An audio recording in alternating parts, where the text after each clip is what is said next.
Hello everyone, welcome to my channel. This is the third video of relation and functions, and in this video we'll talk about composition of functions.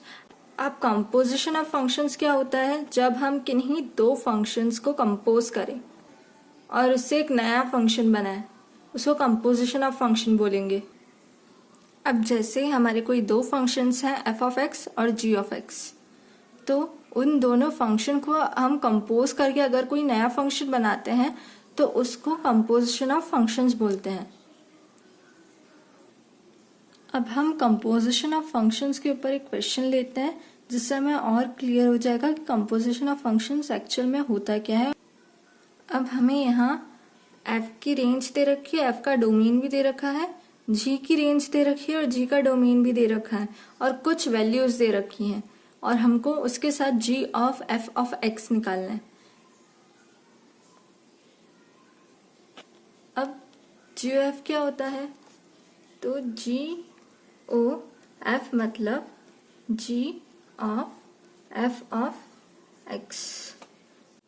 अब f of x की जो range में values होंगी ना, वही हम g o f की भी रेंज में वैल्यूज रखेंगे.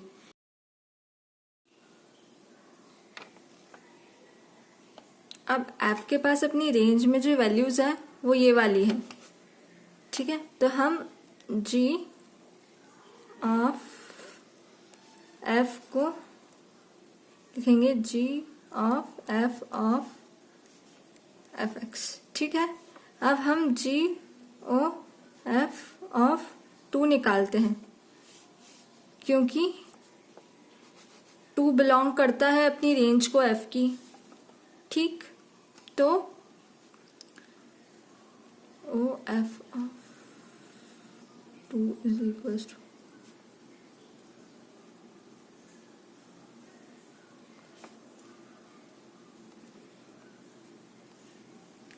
अब ये g ऑफ f ऑफ 2 की वैल्यू अपने को देखनी है क्या है. अब f ऑफ 2 की वैल्यू क्या दे रखी है हमको? 3. तो g ऑफ 3. अब g ऑफ 3 की भी वैल्यू दे रखी होगी, बिल्कुल 7 है. तो इस वे में हम हमारे सारे g o f निकालेंगे.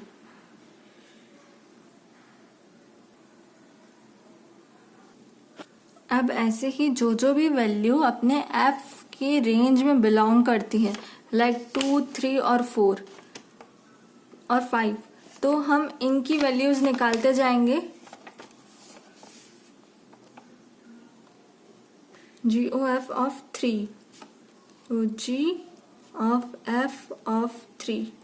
अब f ऑफ 3 की भी वैल्यू दे रखी होगी,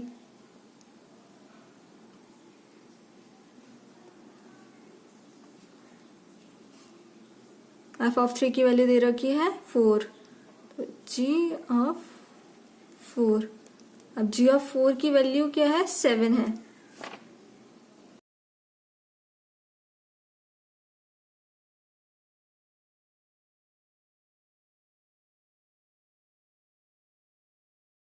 तो हमारा क्वेश्चन सॉल्व हो गया है.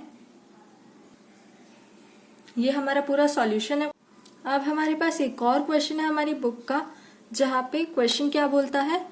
Find g o f and f o g if f R to R and g R to R are given by f of x is equals to cos x and g of x is equals to 3x square. Show that g o f is not equals to f o g. मतलब नेट हमको F o जी और जी o F निकालना है और उसके बाद हमको ये वाली चीज प्रूव करनी है, ठीक. ओके. अब हम पहले जी ओ एफ निकालते हैं. G o f is equals to g of f of x. अब यहाँ हम x की जगह cos x रखेंगे.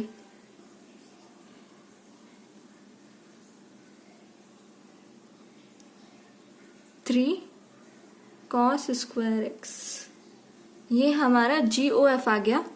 अब एफ ओ जी निकालेंगे, तो f of g of x. अब एफ में हम gx की वैल्यू रखेंगे। अब cos में अब cos x दे रखा है जब x का फंक्शन था, तो अब जब 3x² का फंक्शन हो गया है तो cos 3x²। अब यहाँ से हमें क्लियरली दिख रहा है कि जो GOF है वो FOG से बिल्कुल इक्वेट नहीं करता है। तो ये हमारा प्रूव हो चुका है क्वेश्चन। तो अब हम बात करेंगे इन्वर्टेबल फंक्शन की। अब एक फंक्शन इन्वर्टेबल कब होता है? अब हम मान के चलते हैं कि f(x) है, ये बिलोंग करता है r से लाइक x से y तक, ठीक है। x हमारा रेंज हो गया और y हमारा डोमेन हो गया, ठीक है। अब f(x) बिलोंग करता है x से y।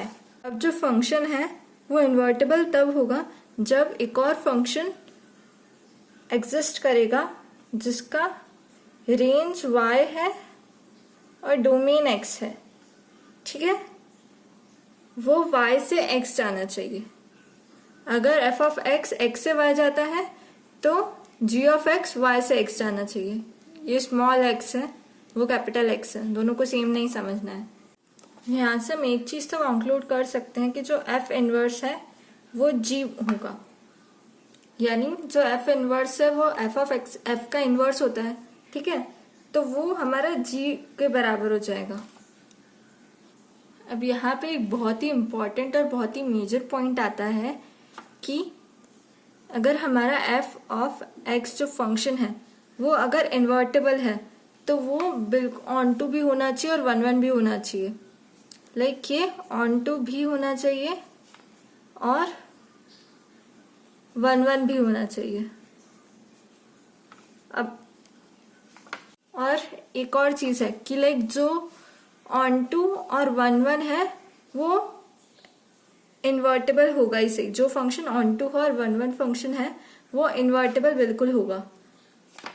अब यहाँ पे हमें एक फंक्शन दे रखा है r2r 4x + 3, ठीक है। तो हमें अब इसका इन्वर्स फाइंड आउट करना है, ठीक है। तो f(x) दे रखा है 4x + 3, ठीक है। अब हम f इनवर्स x को निकालने के लिए पहले हम एक काम करेंगे कि ये जो फंक्शन है इसको अपन y एज्यूम कर लेंगे, ठीक है। 4x + 3, ठीक है। तो अब हम इसको सॉल्व करेंगे और x की वैल्यू निकालेंगे।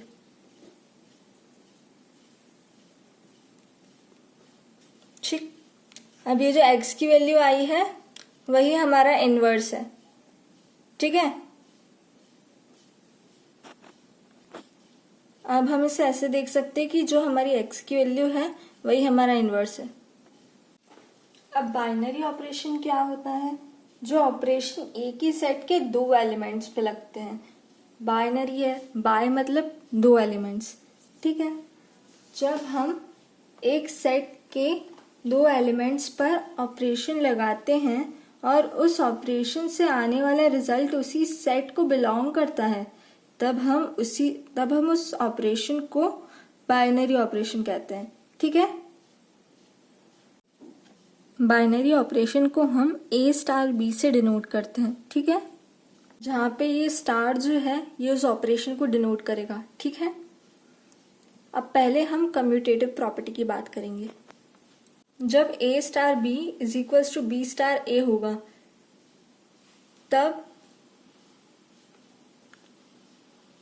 तब हमारी कम्यूटेटिव प्रॉपर्टी डिफाइन होगी। अब A*B = A + B दे रखा है, ठीक है। यानी जो हमारा स्टार है वो प्लस का ऑपरेशन है, ठीक। जहाँ पे A एंड B बिलोंग करते हैं R को, ओके। अब हमको ये देखना है कि अगर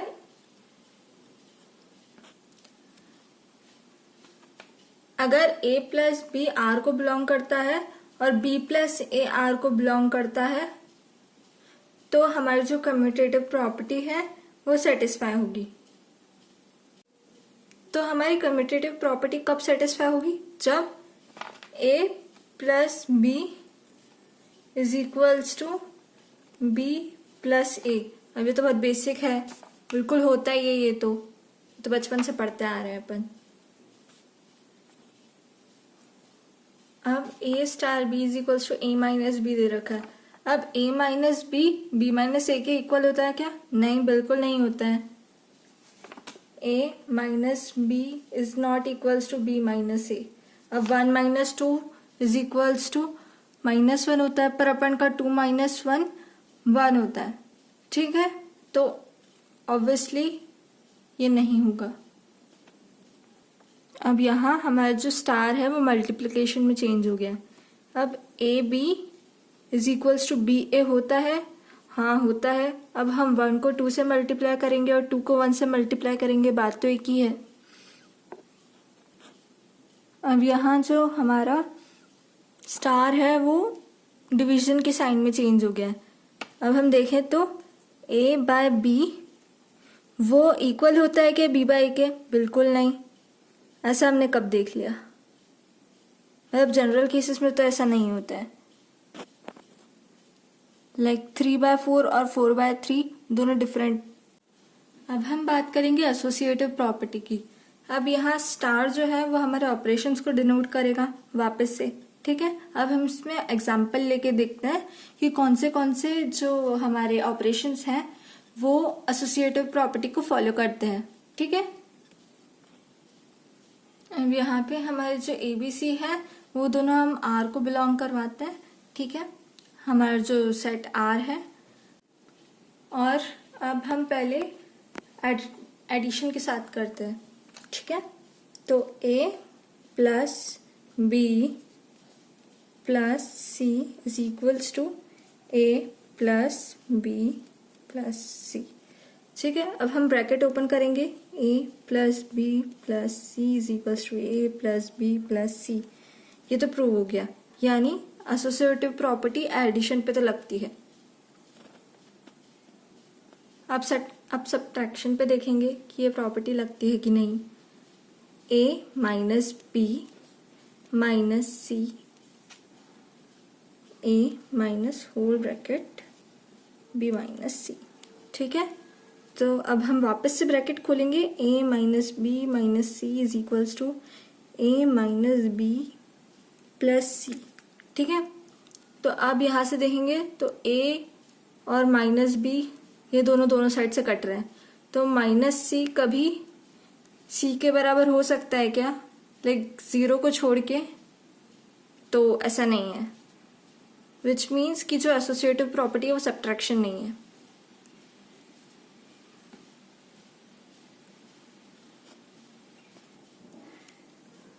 अब जो अगला ऑपरेशन है वो मल्टीप्लिकेशन है। अब मल्टीप्लिकेशन के साथ करके देखते हैं। ए बी ब्रैकेट में C is equals to A B C। बिल्कुल ये तो प्रूव हो रहा है, ब्रैकेट ओपन करेंगे तो यही आएगा। अब हम डिवीजन के साथ ये करके देखते हैं। ठीक है, तो A by B is equals to 1 by C, then A by B। अब यहाँ से ए बी ये दोनों A बाय B और A बाय B दोनों कट गए। अब 1 बाय C कभी C के बराबर होगा क्या? नहीं होगा, अपन अगर सारे जनरल केस की बात करें तो विच मीन्स जो हमारी एसोसिएटिव प्रॉपर्टी है वो डिवीजन को भी सेटिस्फाई नहीं करती है। आइडेंटिटी एलिमेंट वो होता है कि जिस एलिमेंट के साथ हम अगर कोई ऑपरेशन लगाते हैं तो वापस वही एलिमेंट बन जाता है जिसके ऊपर ऑपरेशन लगाया गया है। ठीक है, अब लाइक हम मान के चलते हैं आई हमारा वो आइडेंटिटी एलिमेंट है। ठीक है, तो A star I is equals to A is equals to I star A। ठीक है, अब वो जो स्टार है वो हमारा ऑपरेशन होगा, ठीक है। मतलब हम जैसे ये वाली जो कंडीशन रहती है, ये दोनों जो इक्वल रहते हैं, तो ये वाली कंडीशन सिर्फ और सिर्फ अपने एडिशन और मल्टीप्लिकेशन में ही शो होता है, ठीक है। तो अगर अपन एडिशन में बात करते हैं, ठीक है, तो एडिशन में अगर हम a प्लस 0 करें, ठीक है, तो हमको a ही मिलेगा। तो 0 हमारा आइडेंटिटी एलिमेंट हो गया, ठीक है। अब अगर हम मल्टीप्लिकेशन की बात करते हैं, तो a में हम ऐसा क्या मल्टीप्लाई करेंगे जो हमें वापस a मिल जाए, ठीक है। तो a into 1 is equals to a में अगर हम 1 का मल्टीप्लाई करेंगे तो हमें a वापस मिल जाएगा, ठीक है। तो ये हमारे आइडेंटिटी एलिमेंट्स हो गए। बाइनरी ऑपरेशंस में ही एक और पार्ट आता है इन्वर्स एलिमेंट का। अब इन्वर्स एलिमेंट क्या होता है? अब अगर अपन इन्वर्स एलिमेंट की बात करते हैं, तो एडिशन में जो इन्वर्स एलिमेंट होता है वो कुछ ऐसे डिफाइन होता है कि लाइक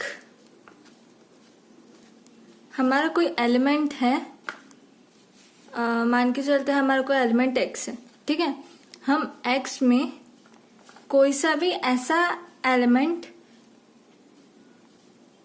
x में हम ऐसे क्या ऐड करें जो हमारा आइडेंटिटी एलिमेंट बन जाए। अब एडिशन का आइडेंटिटी एलिमेंट क्या था? 0। तो हम x में -x ऐड करेंगे तभी तो 0 बन पाएगा, ठीक है, तभी तो आइडेंटिटी एलिमेंट बन पाएगा। अब मल्टीप्लिकेशन में भी सेम ही होता है। लाइक जैसे मल्टीप्लिकेशन का आइडेंटिटी एलिमेंट क्या था? मल्टीप्लिकेशन का आइडेंटिटी एलिमेंट था 1। तो x में हम ऐसे क्या मल्टीप्लाई करें जो 1 मिल जाएगा? तो x में अगर हम 1/x मल्टीप्लाई करेंगे तभी तो 1 मिलेगा। अब हम एक क्वेश्चन करते हैं। अब इस क्वेश्चन में बोला है कि हमें ये बताना है कि जो स्टार है वो बाइनरी ऑपरेशन है कि नहीं है, ठीक है। पर वो इस साइड में दे रखा है कि लाइक z+ मतलब पॉजिटिव इंटीजर्स, ठीक है। अब अगर हम a में कुछ भी मल्टीप्लाई करेंगे तो वो इंटीजर्स में तो आएगा ही, सही है ना। पर अगर उसकी बात करते हैं कि लाइक a में अगर हम 0 मल्टीप्लाई करते हैं तो फिर वो इंटीजर्स में नहीं आता, लाइक पॉजिटिव इंटीजर्स में नहीं आता, ठीक है। तो a में अगर हम कुछ भी मल्टीप्लाई करते हैं तो इसका मतलब ये रहता है कि वो पॉजिटिव इंटीजर ही होगा, ठीक है। अब बोल क्या रहा है question? On z define a*b is equals to a-b। अब हमको इस क्वेश्चन में बताना है कि ये जो स्टार है ये एसोसिएटिव है, यानी लाइक जो बाइनरी ऑपरेशन है ये एसोसिएटिव है कि कम्यूटेटिव है या फिर दोनों है, ठीक है। तो हम पहले कम्यूटेटिव चेक कर लेते हैं कि like a-b should be equals to b-a। और ऐसा तो हो ही नहीं सकता कि like a-b is equals to b-a। कैसे हो सकता है? लाइक 1 - 2 इज इक्वल्स टू 2 - 1 नहीं हो सकता ना। अगर हम 1 - 2 करें तो वो -1 आएगा और 2 - 1 करें तो वो 1 आएगा, ठीक है। तो ये पॉसिबल नहीं है। अब एसोसिएटिव प्रॉपर्टी में क्या होता है? a*b c should be equals to a*b c, ठीक है। तो अब यहाँ स्टार की जगह हम माइनस लगाते हैं, जो हमारा ऑपरेशन है a-b - c is equals to a-b - c, ठीक है। अब हम इसमें लाइक एग्जाम्पल लेके देख लेते हैं। तो हम लेते हैं 2, 3 और 4, ठीक।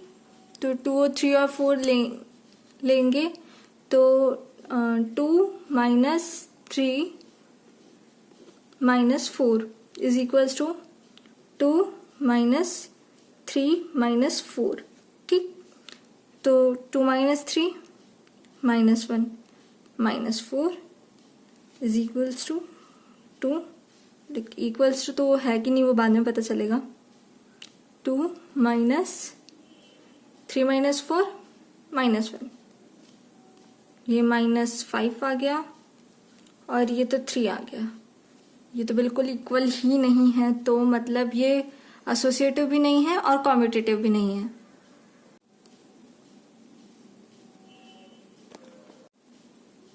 मैंने एक और एग्जांपल लिया है क्योंकि शायद इसमें आप लोगों को थोड़ी सी दिक्कत आ सकती है, एसोसिएटिव वाले में, कम्यूटेटिव वाले में नहीं। तो पहले हम इसमें कम्यूटेटिव चेक करके देखते हैं कि ये है कि नहीं है, ठीक है। तो 2 to the power b a, like commutative होने के लिए a into b should be equals to b into a, क्योंकि जो हमारा 2 है वो तो सेम ही है। अब a b should be equals to b a, ठीक है, तभी तो वो कम्यूटेटिव हो पाएगा। तो वो तो होएगा ही सही, like 2 to the power a b, ये दोनों इक्वल ही है, लाइक तो मतलब ये कम्यूटेटिव है। अब बात करते हैं एसोसिएटिव की, जिसकी वजह से मैंने क्वेश्चन ऑप्ट करा है। अब एसोसिएटिव होने की कंडीशन क्या होती है? अब हम अगर like a star b, like 2 to the power a b, ठीक है, स्टार सी, ठीक है। अभी उस पर लगाएंगे हम। अब ए स्टार पहले, अब इसमें